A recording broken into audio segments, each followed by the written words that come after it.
હમણાં આપણે અહીંયા ચર્ચા થઈ હતી. બોલો બોલો શું કહો છો? સાહેબ, ગામ લોકોનું એવું કેવું છે કે જે પણ પ્રશ્ન છે એનું નિવારણ માટે અમારા ગામમાં એકવાર તમે લોકો આવો, એવું ગામ લોકોને બધાની સંમતિ એવી છે કે અમારા ગામ હસ્તક આવીને આ બધું નિર્ણય અમારી એક વિનંતી છે મારા તરફથી પણ સર તમને વિનંતી છે કે અમારા ગામે એક 5 મિનિટ તમારી કેમથી ના ના બિલકુલ તમારી વિનંતી છે તો અમે 100% અનુમત કરશું એમ, બરોબર છે ને? અમને બીજા તંત્રોને આપણે એમ કહેશું, એમને લઈને પણ આવી જશું અમે, તો કોઈ ઇશ્યુ નથી. સાહેબ, હવે આ ગામ લોકોના જે પ્રશ્નો છે એ તો લેખિતમાં પ્રાંત સાહેબને આપેલા છે, બરોબર. પણ આપને એક રૂબરૂ તમે આવ્યા છો તો આપણે ચર્ચા કરી લઈએ કે ગ્રામજનોની એવી સમસ્યા છે. પહેલાં તો આ ગામ છે એ ટાપુ ઉપર છે અને 15,000ની વસ્તી ધરાવતું આ ગામ છે, બરાબર. હવે આ આદિકાળથી આ ગામ અહીંયા વસેલું છે અને મજૂરી અને ગરીબી રેખા નીચે જીવનારું આ ગામ છે.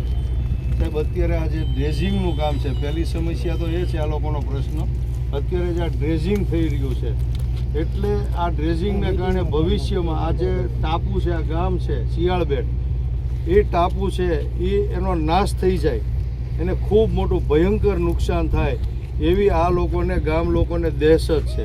કારણ કે ગામના જે વડીલો છે, સિનિયર લોકો છે, એ લોકોને આનો અનુભવ છે કે ડ્રેઝિંગ થવાથી શું થાય. ડ્રેઝિંગ થવાથી જે ગાળ છે એ નીકળી જાય, એના કારણે પાણી વધારે ભરાય અને આવક થાય. એના લીધે આ ટાપુ છે, નાનો એવો ટાપુ છે, આ ટાપુને ભયંકર નુકસાન થાય.